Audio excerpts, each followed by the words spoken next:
అందరికీ వందనాలండి. ఒక ఇల్లు నిలబడడానికి చుట్టుపక్కల 4 స్తంభాలు ఎలా అవసరమో క్రైస్తవ విశ్వాసానికి కూడా 4 పిల్లర్స్ ఇంపార్టెంట్. ఆ 4 పిల్లర్స్ గురించి అపోస్తుల కార్యాల్లో మనకి చెప్పడం జరిగింది. అపోస్తుల కార్యములు 2వ అధ్యాయము 42వ వచనం. వీరు అపోస్తుల బోధయందును, సహవాసమందును, రొట్టె విరుచుట యందును, ప్రార్థన యందును ఎడతెగక ఉండిరి. 4 విషయాల్లో ప్రతి క్రైస్తవుడు సమృద్ధిగా ఉండాలంట. ఏంటా 4 విషయాలు? మొట్టమొదటిది అపోస్తుల బోధ. మన పూర్వీకులు పెద్దలు వీళ్ళు చెప్పింది కాదు. బైబిల్లో అపోస్తులు ఏ బోధనైతే చెప్పారో ఆ సువార్త, ఆ బోధ దగ్గర మనం ఎల్లప్పుడూ ఎడతెగక ఉండాలి. రెండవది సహవాసం. ఎవరైతే క్రైస్తవులు మంచివాళ్ళు ఉంటారో వాళ్ళతో సహవాసాన్ని మనం ఎల్లప్పుడూ మెయింటైన్ చేయాలి. మూడవది ప్రార్థన యందు ఎప్పుడూ మనం ఉండాలి. 4వది రొట్టె విరుచుట, అంటే యేసుక్రీస్తు 2వ రాకడని గుర్తు చేసుకుంటూ ఆయన మరణ పునరుద్ధాల్లో, అంటే ఆయన యొక్క రక్తము, ఆయన యొక్క శరీరాన్ని మనలో కలుపుకోవడమే రొట్టె విరుచుట, అంటే ప్రభు బలలో మనం పార్టిసిపేట్ చేయడం. ఈ 4 విషయాల్లో ఏ ఒక్క విషయం తప్పిపోయినా కానీ క్రైస్తవుడు విశ్వాసం నుండి పక్కకి వెళ్ళిపోతాడు, నరకానికి వెళ్ళిపోతాడు. కాబట్టి ఈ 4 విషయాల్లో ఏది కూడా మనలో లోటు లేకుండా అన్నీ కూడా సమృద్ధిగా మన జీవితంలో ఉండేలాగా మనం చూసుకోవాలి. ఈ 4 విషయాల్లో ఈరోజు మనం ప్రార్థన అనే ఒక విషయం గురించి మాట్లాడుకుందాం. ఈ ప్రార్థన గురించి డైరెక్ట్గా యేసు ప్రభు వారు మీరు ప్రార్థన ఇలా చేయండి, ఇలా చేయొద్దు అని డైరెక్ట్గా చెప్పడం జరిగింది. ఆ సందర్భాన్ని మనం చూసి మిగతా ఉపమానాల్లో కూడా మనం వెళ్దాం. యేసు ప్రభు వారు ప్రార్థన గురించి మాట్లాడుతూ మత్తయి సువార్త 6వ అధ్యాయము 9వ వచనం. కాబట్టి మీరు ఇలాగు ప్రార్థన చేయుడి, పరలోకమందున్న మా తండ్రి, నీ నామము పరిశుద్ధపరచబడునుగాక, నీ రాజ్యము వచ్చుగాక, నీ చిత్తము పరలోకమందు నెరవేరునట్లు భూమి యందును నెరవేరునుగాక, మా అనుదిన ఆహారము నేడు మాకు దయచేయము, మా రుణస్థులను మేము క్షమించిన ప్రకారము మీరు మా రుణములను క్షమించుము, మమ్మను శోధనలోనికి తేక దుష్టుని నుండి మమ్మను తప్పించుము. అక్కడ కింద 2 అని ఉంది కదండి, ఫుట్ నోట్లో చూస్తే, రాజ్యము బలము మహిమయు నీవై ఉన్నవి. ఆమేన్. వీటిలో ఒక్కొక్క పదం గురించి మనం ఆలోచిద్దామండి. చాలామంది ప్రార్థన చేసే టైంలో ఖచ్చితంగా ఈ వచనాలు చదువుతారు కానీ వాటి వెనకాల ఉన్న భావాన్ని అర్థం చేసుకోరు. ఈరోజు వాటి వెనకాల ఉన్న భావం ఏంటో మనం చూద్దాం. మొట్టమొదటిగా, కాబట్టి మీరులాగా ప్రార్థన చేయుడి. ఎప్పుడు చేయాలి? మీకు కుదిరితే పొద్దున్నే లెగ్గానే, లేదంటే నైట్ పడుకునే ముందు కంపల్సరీగా మీరు ఈ ప్రార్థన అనేది అయితే చేయాలి. ఆ ప్రార్థనలో ఏ విషయాలు ఉండాలి? మొట్టమొదట ఉండాల్సిన విషయం, పరలోకమందున్న మా తండ్రి, మీ నామము పరిశుద్ధపరచబడును గాక. పరలోకములో ఉన్న మన తండ్రికి ప్రార్థన చేస్తున్నాం. ఆయన పరిశుద్ధుడే కదా, మళ్ళీ మనం పరిశుద్ధపరచడం ఏంటి? దేవుడి నామం ఎప్పుడూ పరిశుద్ధమే. మనం ఆయన నామాన్ని పరిశుద్ధపరచడము అంటే మనం పరిశుద్ధంగా నడుచుకోవడం. ఉదాహరణకి చిన్నపిల్లడు తప్పు చేస్తున్నాడు అనుకో, మీ పేరెంట్స్ నేర్పించలేదా అంటారు. పిల్లలు తప్పు చేస్తే ఎవరిని అంటారు? తల్లిదండ్రులను అంటారు. అలాగే క్రైస్తవుడు తప్పు చేస్తే మీ పరలోకంలో ఉన్న దేవుడు మీకు నేర్పించింది ఇదేనా అంటారు. మనం క్రైస్తవులుగా ఉన్న మనం ఎప్పుడైతే పరిశుద్ధంగా ఉంటామో మనల్ని బట్టి దేవుని నామం పరిశుద్ధపరచబడిద్ది, మనల్ని బట్టి దేవుని నామం మహిమపరచబడిద్ది. మనం తప్పు చేసినా మంచి చేసినా దేవుడు పరిశుద్ధుడే, ఆయన ఎప్పుడు తప్పు చేయడు. కానీ మన పరిశుద్ధతను బట్టి జనాలు దేవుడి పరిశుద్ధతను గుర్తిస్తారు. మత్తయి సువార్త 5వ అధ్యాయము 48వ వచనం చూడండి. మీ పరలోకపు తండ్రి పరిపూర్ణుడు గనుక మీరును పరిపూర్ణులుగా ఉండెదరు. ఆయన పరిశుద్ధుడు, ఆయన పరిపూర్ణుడు. మనం ఎప్పుడైతే పరిశుద్ధంగా ఉంటామో మనల్ని బట్టి దేవుని నామం ఘనపరచబడింది. పరలోకమందున్న మా తండ్రి, నీ నామము పరిశుద్ధపరచబడునుగాక అని మనం చెప్తున్నాము అంటే మనం పరిశుద్ధంగా ఉండాలి. మనం వ్యభిచారాలు, మోహచూపులు వీటిలో మునిగిపోయి దేవుడి నామం పరిశుద్ధపరచబడునుగాక అని పడుకునే ముందు లేచిన తర్వాత ప్రార్థన చేస్తున్నాము అంటే మన ప్రార్థనకి అర్థం ఉంటుందా? చెప్పండి. తల్లిదండ్రులు పక్కన బూతులు మాట్లాడతా చిన్నపిల్లలకి మీరు బూతులు మాట్లాడొద్దు అని చెప్తే ఆ ఇంట్లో ఉండే పిల్లలు వింటారా? ఒక పక్కన మనం తప్పులు చేస్తా, మనం వ్యభిచారాలు, మోహపు చూపులు, జారత్వం వీటిలో మునిగిపోయి దేవుడి నామం పరిశుద్ధపరచబడునుగాక అని మనం ప్రార్థన చేస్తున్నాము అంటే భావం తెలియకుండా కేవలం నోటితో ప్రార్థన చేస్తున్నాము అని. అందరూ ఒక విషయం గుర్తుపెట్టుకోండి, కేవలం నాలుక ద్వారా వచ్చిన మాటల్ని దేవుడు పట్టించుకోడు. మన మనసులో నిజంగా ఆ ఉద్దేశం మనకు ఉంటేనే దేవుడు మన ప్రార్థన వింటాడు. మన మనసులో ఉన్న విషయాన్ని బట్టి, మన హృదయాలోచనలను బట్టి దేవుడు మన ప్రార్థన వింటాడే కానీ కేవలం నాలుక ద్వారా దేవుణ్ణి మహింపరుస్తూ మనం రోజు చేసే పనులన్నీ దేవుణ్ణి మహింపరిచేవిలా కాకుండా దేవుణ్ణి అవమానపరిచేలా ఉంటే మన ప్రార్థన దేవుడు వినడు. ఈ విషయాన్ని అయితే అందరూ గుర్తుపెట్టుకోవాలి. ఇకపోతే నీ నామం పరిశుద్ధపరచబడును గాక, తర్వాత నీ రాజ్యము వచ్చుగాక. పరలోక రాజ్యం వచ్చిందా రాలేదా? ఆల్రెడీ చాలాసార్లు చెప్పాను. పరలోకానికి పరలోక రాజ్యానికి డిఫరెన్స్ ఏంటి? పరలోకము అంటే దేవుడు ఉండే లోకం, పరలోక రాజ్యము అంటే సంఘస్థులు. కొరింథీయులకు రాసిన పత్రిక ఎక్స్ప్లెనేషన్లో కూడా మనం చదువుకున్నాం. కొరింథీయులకు రాసిన పత్రిక 1వ అధ్యాయం 1వ వచనం. రాజ్యము అంటే విశ్వాసులు. మీరు సజీవమైన రాళ్లుగా దేవుని రాజ్య సంబంధులుగా మీరు ఉంటున్నారు అంటే బాప్తిస్మం తీసుకున్న ప్రతి ఒక్కడు కూడా దేవుని రాజ్యము. ఆయన రాజ్యము వచ్చుగాక అంటే యేసుక్రీస్తు వారు ఆయన శిలువ మరణం ద్వారా రాజ్యాన్ని స్థాపించి వెళ్ళారు. ఆ రాజ్యములోనికి వేరే వాళ్ళని తీసుకురావడమే ఆయన రాజ్యాన్ని మనం అభివృద్ధి చేయడం. ఆయన రాజ్యం రావడము అంటే మనం సువార్త ప్రకటించడం. సువార్త ప్రకటించడం అనేది కేవలం సేవకులు, పాస్టర్లు వాళ్ళ పని కాదండి. ప్రతి క్రైస్తవుడి పని సువార్త ప్రకటించడం. బలారాధన తీసుకుంటున్న ప్రతి ఒక్కడు కూడా సువార్తను మరణం వరకు ప్రకటించాలి అని మనకు వాక్యం చెప్తుంది. అంటే మనం వేరే వాళ్ళకి సువార్తను ప్రకటించడమే వాళ్ళని దేవుని రాజ్యం దగ్గరికి తీసుకురావడం, వాళ్ళకి దేవుని రాజ్యాన్ని పరిచయం చేయడం, దేవుని రాజ్యములో వాళ్ళని కలపడం. పరలోక రాజ్యము వచ్చుగాక అంటే మనం సువార్తని ప్రకటించడం. నీ నామం పరిశుద్ధపరచబడును గాక అంటే మనం పరిశుద్ధంగా ఉండడం, తప్పు చేయకుండా ఉండడం. నీ రాజ్యము వచ్చుగాక అంటే మనం సువార్తను ప్రకటించడం. ఇంకా ఏం మాట్లాడుతున్నాడు? నీ చిత్తము పరలోకమందు నెరవేరునట్లు భూమి అందును నెరవేరునుగాక.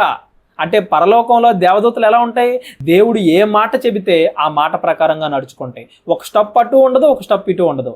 పరలోకములో దేవదూతలు దేవుని మాట విన్నట్టుగా, పరలోకములో దేవదూతలు దేవుణ్ణి గణపరిచినట్లుగా భూమి మీద దేవదూతల కంటే గొప్పవారైన మనం, దేవుని కుమారులు కుమార్తెలైన మనుషులైన మనం ఆయన చిత్తాన్ని నెరవేర్చినప్పుడు భూమి మీద ఆయన నామం మహింపరచబడింది. ఓ పక్కన మనం తప్పులు చేస్తా ఆదివారం వచ్చి చర్చిలో కూర్చుని దేవుడి నామాన్ని మహింపరిస్తే దేవుడు మన ప్రార్థన వినడు. అది నిజమైన ప్రార్థన అవదు. మనం నిజమైన క్రైస్తవులం కూడా అవ్వం. నీ నామం పరిశుద్ధపరచబడునుగాక అంటే మనం తప్పు చేయకుండా పరిశుద్ధంగా ఉండాలి. నీ రాజ్యము వచ్చుగాక అంటే మనం సువార్తను ప్రకటించాలి. నీ చిత్తము పరలోకమందు నెరవేరినట్టు భూలోకమందు నెరవేరునుగాక అంటే ఆయన చిత్తం ఏంటో మనం ప్రతి ఒక్కరికి తెలియజేయాలి. ఆ చిత్త ప్రకారంగా మనం కూడా నడుచుకోవాలి. ఎక్కడ కూడా మన కళ్ళ ముందు తప్పు జరుగుతుంది, వాక్యానికి వ్యతిరేకంగా ఏదైనా పని జరుగుతుంది అంటే మనం దాన్ని ఖండించడం నేర్చుకోవాలి. ఇదండి పరలోక ప్రార్థనలో ఉన్న భావం. ఇంకో మాట ఏమంటున్నాడు ఆయన? మా అనుదిన ఆహారము నేడు మాకు దయచేయండి. సంవత్సరానికి తగ్గ ఆహారం మాకు ఈరోజే దయచేయండి అంటలా యేసు ప్రభువారు. మాకు జీవితాంతానికి సరిపోయే ఆహారం ఈరోజే దయచేయండి, మా జీవితాంతం సరిపోయేలాగా కూర్చుని తినేలాగా మాకు డబ్బు దయచేయండి అని దేవుడు అంటలా. మాకు ఏ రోజు ఆహారం కావాలో ఆ రోజే దయచేయండి. ఒకవేళ ఎక్కువైతే దేవుడి నామాన్ని మనం వదిలేస్తామేమో, దేవుణ్ణి పట్టించుకోమేమో, తప్పుల్లో మునిగిపోతామేమో. ఒకవేళ తక్కువైతే నాకు ఆహారం కూడా ఇవ్వట్లేదని దేవుడి నామాన్ని దూషిస్తామేమో. ఎక్కువ అవద్దు, తక్కువ అవద్దు. మా అనుదిన ఆహారము ఏ రోజు ఎంత కావాలో ఈ రోజు కావాల్సింది ఈ రోజు దయచేయండి, రేపు కావాల్సింది రేపు దయచేయండి. మా అనుదిన ఆహారము నేడు మాకు దయచేయండి. ఇప్పుడు ఇందులో ఏవేవైతే మాటలు చెప్పాడో ఆ మాటలన్నిటికీ కూడా ఆపోజిట్గానే క్రైస్తవుల ప్రవర్తన ఉంటుందా లేదా చెప్పండి. 100 మంది క్రైస్తవులు ఉంటే 70-80 మంది క్రైస్తవుల ప్రార్థన యేసు ప్రభు వారి చెప్పిన ప్రార్థనకి ఫుల్ ఆపోజిట్గా ఉంటుంది. 6 రోజులు వాళ్ళు ఇష్టం వచ్చినట్టుగా ప్రవర్తిస్తున్నారు, లంచాలు ఇస్తున్నారు, లంచాలు తీసుకుంటున్నారు, అబద్ధాలు ఆడుతున్నారు, జారత్వం చేస్తున్నారు. 7వ రోజు దేవుడి దగ్గరికి వచ్చి నీ నామం పరిశుద్ధపరచబడును గాక, నీ రాజ్యం వచ్చును గాక, నీ చిత్తము భూమి యందు నెరవేరును గాక అని మాట్లాడుతున్నారు. అంటే మనం నిజమైన క్రైస్తవులమా, నామకార్థ క్రైస్తవులమా? ఒకసారి ఆలోచించండి. మనం ఏ కేటగిరీలో ఉన్నాం? పరలోకం వెళ్ళాలనుకునే వాళ్ళు అనేక మంది, కానీ వెళ్ళే వాళ్ళు చాలా తక్కువ మంది. ఆ మార్గము చాలా ఇరుకైన మార్గము అన్నాడు దేవుడు. మనం ఆదివారం ప్రార్థన చేసేవారిలాగా ఉన్నామా? ఆ ప్రార్థన భావానికి తగ్గట్టుగా నడుచుకునే వారిగా ఉన్నామా? ఇది మనం ఆలోచించాలి. చాలామంది ఇష్టం వచ్చినట్టుగా తప్పులు చేస్తూ ఉంటారు. దేవుడి దగ్గరికి వచ్చి ప్రభువా నీ నామం పరిశుద్ధపరచబడును గాక, మేము గొప్పవారము, మేము బాప్తిస్మం తీసుకున్నాము, నీ కుమారులము పరిశుద్ధులము అని మాట్లాడతారు. రెండిటికి పొంతం లేదు. 6 రోజులకి 7వ రోజుకి పొంతం లేదు. అది ఎలాగవుతుందండి? కింద ఏమంటున్నాడు, మా రుణస్థులను మేము క్షమించిన ప్రకారము మీరు మా రుణములను క్షమించుము. కింద మనం మర్చిపోతామనే యేసుప్రభు వారు దాన్ని ఇంకా ఎక్స్టెండ్ చేస్తున్నారు. మీరు మీ సహోదరులను క్షమిస్తేనే దేవుడు మిమ్మల్ని క్షమిస్తాడు అని చెప్తున్నాడు. మనం తప్పులు చేసి దేవుడి దగ్గరికి వచ్చి క్షమాపణ అడుగుతున్నాం. మన పట్ల ఎవరైనా తప్పు చేశారనుకోండి, వాళ్ళు మనం క్షమిస్తున్నావా? ఒకటే సంఘంలో ఉంటారు, ఆ విశ్వాసి ఈ విశ్వాసి మాట్లాడుకోరు. ఒకటే కుటుంబంలో ఉంటారు, అన్న ఫ్యామిలీ తమ్ముడు ఫ్యామిలీ మాట్లాడుకోరు. ఎందుకు మాట్లాడుకోరంటే ఏదో గొడవలు ఉన్నాయి, మళ్ళీ ఇద్దరు చర్చకు వస్తారు, ఇద్దరు దేవుడి దగ్గర క్షమాపణ అడుగుతారు. మీ పట్ల తప్పు చేసిన వాళ్ళని మీరు క్షమించకపోతే దేవుడు మిమ్మల్ని ఎలా క్షమిస్తాడు? మన ఎడల తప్పు చేసిన వారిని, మన శత్రువుల్ని మనం క్షమించకపోతే మనం దేవుని పట్ల తప్పు చేసినప్పుడు దేవుడు మనల్ని ఎలా క్షమిస్తాడు? కింద అదే చెప్తున్నారు యేసుప్రభువు వారు, మీరు క్షమించినప్పుడే దేవుడు మిమ్మల్ని క్షమిస్తాడు. పరలోక ప్రార్థన భావం ఇదండి. ఎడతెగక ప్రార్థన చేయమన్నాడు. ఎలా ప్రార్థన చేయాలో కూడా యేసుప్రభు వారే చెప్పాడు. మరి యేసుప్రభు వారు ఎంత క్లియర్గా మనకి ఇన్స్ట్రక్షన్స్ ఇచ్చి మీరు ఇలా ప్రార్థన చేయండి, ఇలా మీ జీవితాన్ని గడపండి అని చెప్పిన తర్వాత కూడా ఇవాళ గంటలు గంటలు ప్రార్థన చేస్తారు. ఆ గంటల గంటల ప్రార్థనలో ఇందులో ఉన్న భావం ఒకటి కూడా ఉండదు. మాటలు ఉంటాయి, పరలోక ప్రార్థన ఉంటుంది, యాజ్ ఇట్ ఈజ్ చదివేస్తారు, కానీ వాటి భావం తెలియకుండా, ఆ భావం ప్రకారంగా వాళ్ళ జీవితంలో నడుచుకోకుండా కేవలం మాటలకు మాత్రం ప్రార్థన చేస్తే దేవుడు మన ప్రార్థన వినడు. యేసు ప్రభు వారు చెప్పిన భావం ప్రకారంగా నడుచుకుంటూ నిమిషం ప్రార్థన చేసినా కానీ దేవుడు మన ప్రార్థన ఆలకిస్తాడు. మీరు గంట ప్రార్థన చేయండి, భావాన్ని మర్చిపోతే దేవుడు నిమిషం కూడా మన ప్రార్థన వినడు. ఎలా అడుగుడి మీకు ఇయ్యబడును, వెతుకుడి మీకు దొరుకును. ఎలా అడగాలి, ఏం అడగాలి, ఎప్పుడు అడగాలి, ఈ మాటల భావం మనకు తెలియకుండా కేవలం ఊరికే మనం ప్రార్థన చేసాము అంటే దేవుడు మన ప్రార్థన ఆలకించడు. అది నిజమైన ప్రార్థన అవ్వదు. ఇప్పుడు పిచ్చోళ్ళు ఉంటారు, మెంటలోళ్ళు, వాళ్ళ ఇష్టం వచ్చింది వాళ్ళలో వాళ్ళు ఏదేదో మాట్లాడేసుకుంటారు. దాన్ని ప్రార్థన అంటావా మనం? అనం. దేవుడితో మాట్లాడితే, నిజంగా దేవుడు వచ్చి మన ముందుంటే ఎంత జాగ్రత్తగా మాట్లాడతాం, ఎంత పద్ధతిగా ఒక పాయింట్ తర్వాత ఒక పాయింట్ చెప్తాం. దేవుడు కూడా మనల్ని అడుగుతాడు, నేను చెప్పినట్టుగానే మీరు ప్రార్థన చేస్తున్నారా, నేను చెప్పినట్టుగానే మీరు నడుచుకుంటున్నారా? అలా నిజంగా దేవుడితో మాట్లాడుకుంటున్నాం అన్న భావన కలిగితే మనకి అది ప్రార్థన అవుతుంది. కానీ ఏదో గోడ ఉంది, గోడ ముందు ఒక ఫోటో ఉంది, దాని ముందు ఉండి ఏ స్తుతి స్తుతి స్తుతి అని ఒక గంట ప్రార్థన చేస్తే అది ప్రార్థన అవదండి. ప్రార్థన మన జీవితాన్ని మార్చాలి. ప్రార్థన మన ఆలోచనలు మార్చాలి. ప్రార్థన చెడు నుండి మనల్ని పక్కకు తీసుకొచ్చి మంచి మార్గంలో మనల్ని పెట్టాలి. మన సహోదరులని దేవుని దగ్గరికి తీసుకురావాలి. దేవుడు అంటే ఎవరో తెలియని వారికి దేవుడి సహవాసం ఎలా ఉంటుందో, నిజంగా దేవుడితో మాట్లాడితే ఎంత ప్రశాంతత కలుగుతుందో మనసుకి, దేవుడితో మనం అడిగినవి దేవుడు మనకిస్తే ఆ ఆనందం ఎలా ఉంటుందో, దేవునిలో ఎదగడం అంటే ఎలా ఉంటుందో అనేది దేవుడు అంటే తెలియని వాళ్ళకి చూపించాలి మన ప్రార్థన ద్వారా, మన వాక్యం ద్వారా. అదండి దేవుడు ప్రార్థనలో మనల్ని కోరుకునేది. కొందరు ఉంటారు అసలు ప్రార్థనే చేయరు, దేవుడికి తెలుసు కదా నా మనసులో ఉన్నవన్నీ ఆయనే ఇస్తాడు అంటారు. ఇప్పుడు దేవుడికి తెలుసు కాదనట్లా, దేవుడికి తెలియంది ఏదీ లేదు. కానీ మనం అడిగితేనే కదా ఆయన మీద మనం ఆధారపడుతున్నాము, ఆయన మీద మనం ప్రేమ కలిగి ఉన్నాము అన్న విషయం తెలుస్తుంది. ఇప్పుడు హాస్టల్కి వెళ్ళే పిల్లలు ఉంటారు, ఎలాగో వెళ్తున్నారని ఇంట్లో పేరెంట్స్కి తెలుసు కదా, వెళ్ళేటప్పుడు వెళ్ళొస్తాను అమ్మా నాన్న అని చెప్పుకొని వెళ్ళిపోతారా? వాళ్ళకి తెలుసు కదా అంటారా? అది మర్యాద, అది గౌరవం, అది దేవుడికి మనకి మధ్య ఉండే అనుబంధం, ప్రేమ. ఇలా దేవుడి మీద ప్రేమ కలిగి దేవుడు నేను అడిగితే ఇస్తాడు, ఆయన నా పరలోకపు తండ్రి అని ఆ భావనతో దేవుడితో మాట్లాడడం ప్రార్థన.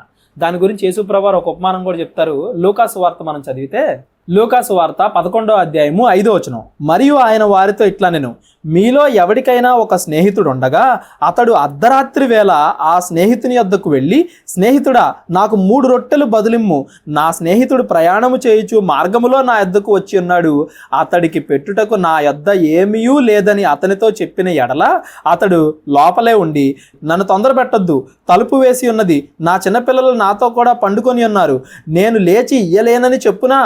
అతడు తన స్నేహితుడైనందున లేచి ఇయ్యలేకపోయినను అతడు సిగ్గుమాలి మాటి మాటికి అడుగుట వలనైనను లేచి అతనికి కావలసినవన్నీ ఇచ్చును అని మీతో చెప్పుచున్నాను. అటువలే మీరును కూడా అడుగుడి మీకు ఇయ్యబడును, వెదకుడి మీకు దొరుకును, తట్టుడి మీకు తీయబడును, అడుగు ప్రతివానికి ఇయ్యబడును, వెదుకువానికి దొరుకును, తట్టువానికి తీయబడును అని మీతో చెప్పుచున్నాను.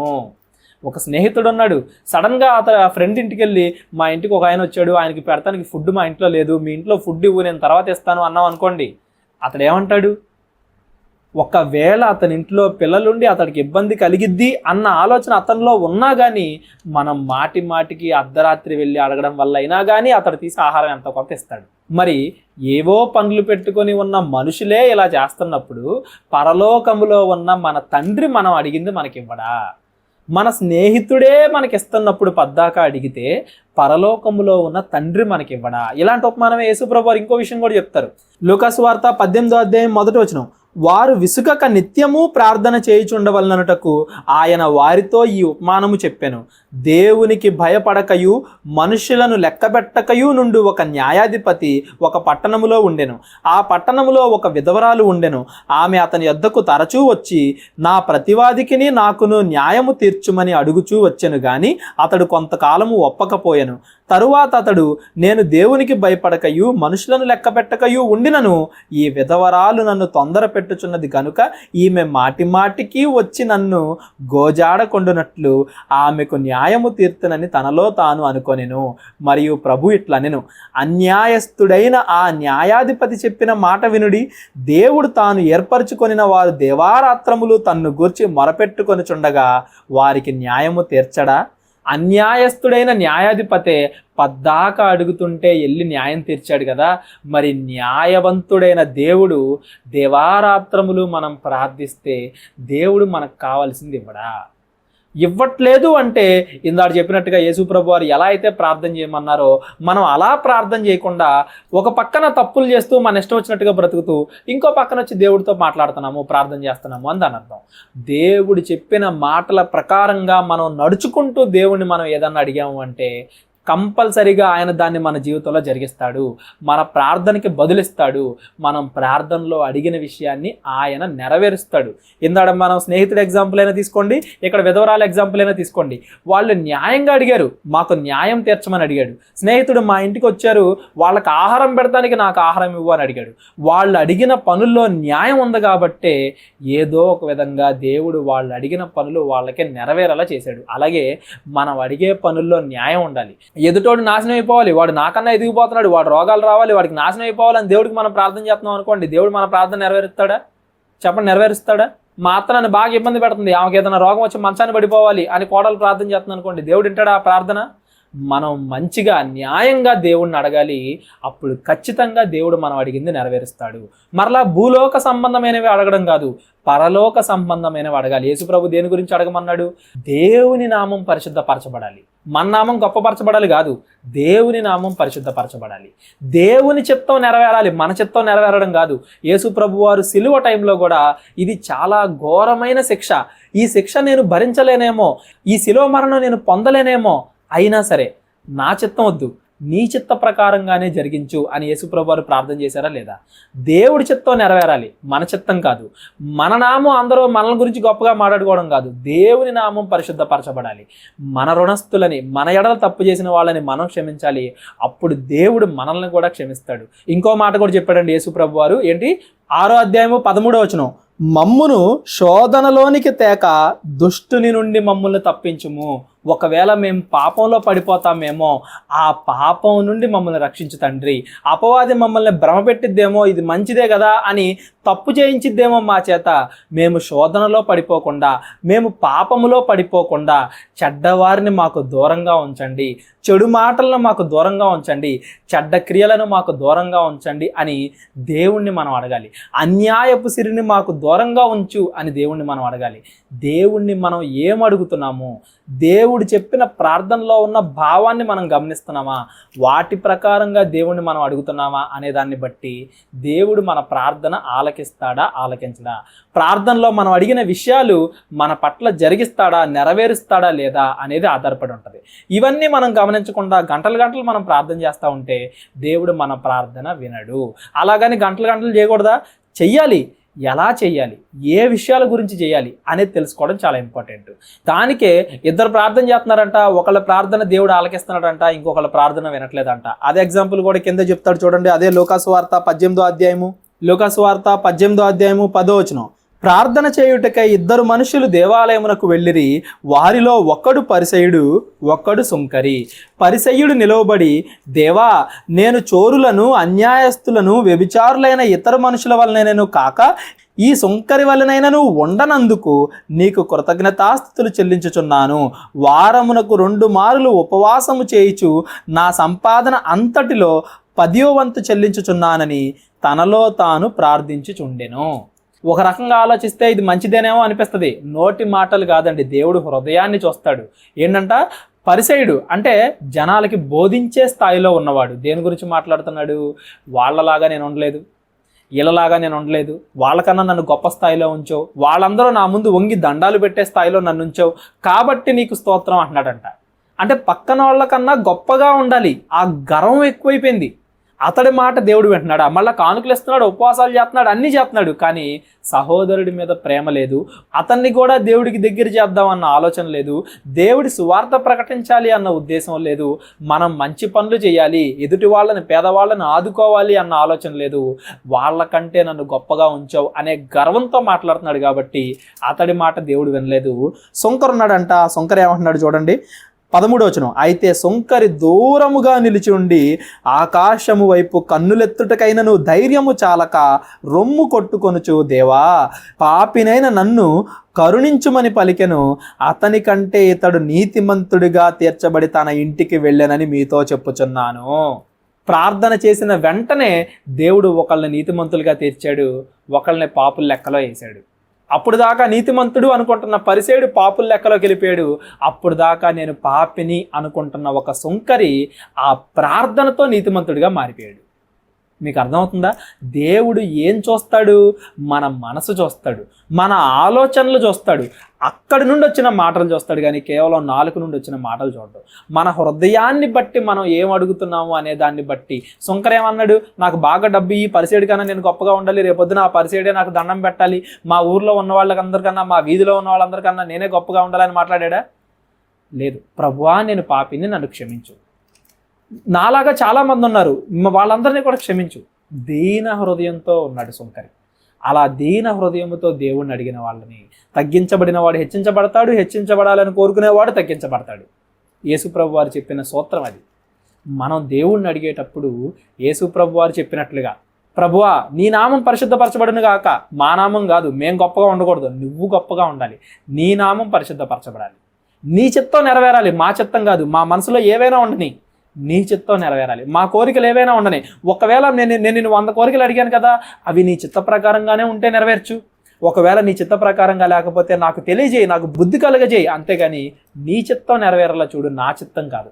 నీ చిత్తము నెరవేరును గాక. పరలోకంలో నెరవేరినట్టు భూలోకంలో నీ చిత్తం నెరవేరును గాక. మా అనుదిన ఆహారం మాకు ఏ రోజుకి కావాల్సిందో ఆ రోజు దయచేయి. ఎక్కువ అవద్దు, తక్కువ అవద్దు, మాకు కావాల్సినంత దయచేయి, కంపల్సరీగా దయచేయి. మేము మా రుణస్తులని, మా ఎడలు తప్పు చేసిన వాళ్ళని మేము క్షమించినట్టు నువ్వు కూడా మమ్మల్ని క్షమించు. మేము క్షమించలేదా? నేను అర్హుడిని కాదు, నువ్వు నన్ను క్షమించమాకు అని అడగాలి. మనం క్షమించాలి, దేవుడు మనల్ని క్షమించాలి. కీడులోకి, చెడులోకి, పాపంలోకి నేను పడిపోతున్నానేమో, నేను పడిపోకుండా నన్ను కాపాడు. నాకు అవసరమైన సహవాసం నాకు దయచేయి, నాకు అవసరమైన మాటలు నాకు దయచేయి. నన్ను చెడుకి దూరంగా, మంచికి దగ్గరగా ఉంచు. చెడ్డ మనుషులకు దూరంగా, చెడ్డ మాటలకు దూరంగా, మంచి మాటలకు, మంచి పనులకు, మంచి మనుషులకు దగ్గరగా నన్ను ఉంచు అని మనం దేవుడికి ప్రార్థన చేయాలండి. అలా ఉండాలి మన ప్రార్థన. చాలామంది అడుగుతారు, ప్రార్థన చేసేటప్పుడు ఎక్కడ స్టార్ట్ చేయాలో, ఎక్కడ ఎండ్ చేయాలో మాకు తెలియట్లేదండి అంటారు. చిన్న ట్రిక్ అండి, మీరు ప్రార్థన చేసేటప్పుడు ఫస్ట్ యేసు ప్రభు వారు ఎలా అయితే ప్రార్థన చేయమన్నారో అలా చేయండి. దాని భావాన్ని తెలుసుకోండి. లేకపోతే మన క్రైస్తవులు ఈ 5 ఫింగర్స్ ఐడియా అని ఒకటి చెప్తారు, అంటే ఈజీగా గుర్తుండడం కోసం. ఫస్ట్ మనం ప్రార్థన చేసేటప్పుడు మనం గుర్తుపెట్టుకోవాల్సింది బొటన వేలు. అంటే మనకి బాగా దగ్గర వాళ్ళు, మన కుటుంబ సభ్యులు, మన పిల్లలు, మన తల్లిదండ్రులు, మన బంధువులు. మన పిల్లలకి ఏం కావాలి, వాళ్ళ చదువులకి ఏం కావాలి, వాళ్ళ ఆరోగ్యాలకి ఏం కావాలి, వాళ్ళ మనసులకి ఏం రప్పించు, వాళ్ళ మనసుల్లోకి ఎటువంటి ఆలోచనలు రావాలి, ఎటువంటి ఆలోచనలు రాకూడదు, వాళ్ళకి ఎటువంటి స్నేహితులు ఉండాలి, ఎటువంటి స్నేహితులు ఉండకూడదు, వాళ్ళ ఆలోచనలు ఎలా ఉండాలి, మన పిల్లలు, మన తల్లిదండ్రులు, వాళ్ళ ఆరోగ్యం ఎలా ఉండాలి, వాళ్ళకి కావాల్సినవి ఏమి ఉండాలి, మన యొక్క బంధువులు, వాళ్ళకి ఏమన్నా పరిస్థితులు ఉన్నాయా, అనారోగ్య పరిస్థితులు ఉన్నాయా, వాళ్ళ ఇంట్లో ఆర్థిక పరిస్థితులు ఉన్నాయా, ఇలా మన దగ్గర సంబంధుల గురించి, మన కుటుంబ సభ్యుల గురించి, మన పిల్లలు, మన తల్లిదండ్రులు, వీళ్ళందరి గురించి ప్రార్థన చేయడం మొదటిగా. రెండవది పాయింటింగ్ ఫింగర్ అంటారు కదా, అంటే ఏలెత్తి చూపించేవాళ్ళు. ఎవరెవరో ఏలెత్తి చూపిస్తారు, ఎవరెవరు నడిపిస్తారు? బోధకులు, క్రైస్తవులు, పాస్టర్లు, మళ్ళీ టీచర్స్, స్కూల్లో టీచర్లు ఉంటారు కదా, పిల్లలకి మంచి విషయాలు నేర్పించాలి. ప్రెగ్నెంట్ లేడీస్ ఉంటారు, వాళ్ళని మంచిగా నర్సులు కానీ అంగన్వాడీ వాళ్ళు కానీ వాళ్ళందరూ మంచిగా గైడ్ చేయాలి. గైడ్ చేసే వాళ్ళకి మంచి ఆలోచనలు కలిగించు. సమయానుకూలంగా ఏ పడితే ఆ ఆలోచనలు ఇవ్వకుండా వాళ్ళకు ఉపయోగపడే ఆలోచనలు, ఉపయోగపడే మాటలు, ఆదరణ కలిగించే మాటలు, వరద బాధితులకి లేకపోతే పేదవారికి, ముసలి వాళ్ళకి సహాయం చేసే కొన్ని ఆర్గనైజేషన్స్ ఉంటాయి. క్రిస్టియన్ ఆర్గనైజేషన్స్ ఉంటాయి, నాన్ క్రిస్టియన్ ఆర్గనైజేషన్స్ ఉంటాయి, ఓల్డ్ ఏజ్ హోమ్ వాళ్ళకి సేవ చేసే ఆర్గనైజేషన్స్ ఉంటాయి, అనాథ పిల్లల్ని తీసుకునే ఆర్గనైజేషన్స్ ఉంటాయి. అలా ఎవరెవరైతే మంచి పనులు చేయాలి అన్న ఉద్దేశంతో ముందడిగేస్తున్నారో, ఎదుటి వాళ్ళకి సహాయం చేస్తున్నారో వాళ్ళందరూ కూడా బాగుండాలి. లాయర్లు, డాక్టర్లు, ఇలాగా అందరి గురించి ప్రార్థన చేయడం. పాయింట్ ఫింగర్, మిడిల్ ఫింగర్ అంటే అందరికన్నా ఎత్తులో అధికారం గలవాళ్ళు, ముఖ్యమంత్రులు, ప్రధానమంత్రులు, మన దేశంలో ఉన్న అనేక మంత్రులు, మంచి మంచి పొజిషన్స్లో ఉన్నవారు, కలెక్టర్లు, వీళ్ళ ద్వారా మంచి నిర్ణయాలు రావాలి, మంచి జరగాలి ప్రజలకి. అన్నిట్లో రాజకీయ రంగంలో అవ్వచ్చు, రైతులకి చేసే అవ్వచ్చు, స్టూడెంట్స్కి చేసే అవ్వచ్చు, వాళ్ళు చేసే రకరకాల పాలసీస్ అవ్వచ్చు, బ్యాంకుల విషయం అవ్వచ్చు, ప్రతి విషయంలో వాళ్ళ ద్వారా మంచి క్రియలు జరిగించాలి. ఎవరికన్నా అన్యాయం జరిగిన వాళ్ళకి ఆ అధికారులు న్యాయం చేయాలి. ప్రతి చోట అన్యాయం జరగకుండా, అవినీతి జరగకుండా వాళ్ళకి మంచి హృదయాన్ని దయచే అని అధికారుల గురించి ప్రార్థించమని దేవుడు చెప్పాడు. అధికారుల గురించి ప్రార్థించాలి. ఇకపోతే రింగ్ ఫింగర్ అంటే వీకెస్ట్ ఫింగర్ అంటారు అనమాట చేతిలో. అంటే ఎవరెవరైతే బీదలు ఉన్నారో, పేదవాళ్ళు ఉన్నారో, డబ్బు లేని వాళ్ళు ఉన్నారో, ఆరోగ్యం చెడిన వాళ్ళు ఉన్నారో, లేకపోతే కొన్ని దేశాల్లో ఆదాయం లేక, జనాలకి సరిగ్గా ఫుడ్ ఉండక, పేరెంట్స్ వదిలేసి ఎలా పడితే అలా అనాథలుగా తిరిగే వాళ్ళు కూడా ఉన్నారు. అలాంటి దేశాల గురించి, దీనస్థితిలో ఉన్న ప్రజల గురించి, యుద్ధాలు జరుగుతుంటే అన్యాయం అయిపోయేది ప్రజలు. ఆ దేశం ప్రధానమంత్రులు, ఆ దేశం యొక్క అధికారులు, ఈ దేశం యొక్క అధికారులు బాగానే ఉంటారు. అక్కడ ఉండే అమాయక ప్రజలు చచ్చిపోతూ ఉంటారు, వాళ్ళ గృహాలు పోగొట్టుకుంటూ ఉంటారు, వాళ్ళ ఫుడ్ లేకుండా ఉంటారు. అలా ఎవరైతే దీనస్థితిలో ఉంటారో, పేదలుగా ఉంటారో, ఆరోగ్యం లేని వాళ్ళుగా ఉంటారో వాళ్ళ గురించి మనం ప్రార్థన చేయాలి. చివరిగా మన గురించి, అన్నింటికన్నా చివరి ఫింగర్, స్మాలెస్ట్ ఫింగర్ అంటారు కదా, మన గురించి మనం ప్రార్థన చేసుకోవాలి. మనం ఎలా ఉండాలి, మనకి ఎటువంటి ఆలోచనలు ఉండాలి, రోజు మొత్తంలో దేవుడు మనకి ఎటువంటి ఆలోచనలు దయచేయాలి, ఎటువంటి సహవాసం దయచేయాలి, ఎటువంటి మనుషులను మన దగ్గర ఉంచాలి, ఎటువంటి మనుషులను మనకు దూరంగా ఉంచాలి, ఆర్థిక పరిస్థితులు, ఆరోగ్య పరిస్థితులు, మానసిక పరిస్థితులు, అన్ని విషయాల్లో మనకి దేవుడు సహాయం చేయాలి అని మనం ప్రార్థించాలి. ఇలా ఈ 5 ఫింగర్ల ఐడియాను మీరు గుర్తుపెట్టుకోండి. ఇలా మీరు ప్రార్థన చేస్తే ఒక్కొక్క ఫింగర్ గురించి, ఒక్కొక్క విషయం గురించి మనం అట్లీస్ట్ 2 నిమిషాలు ప్రార్థన చేసినా అందరూ ఈజీగా 10 నుంచి పావు గంట ప్రార్థన చేయగలరు. విస్తారమైన ప్రార్థన అంటే అన్ని విషయాల గురించి ప్రార్థించడం కానీ, ఒకటే విషయాన్ని 100 సార్లు 1000 సార్లు దేవుడికి చెప్పడం కాదు.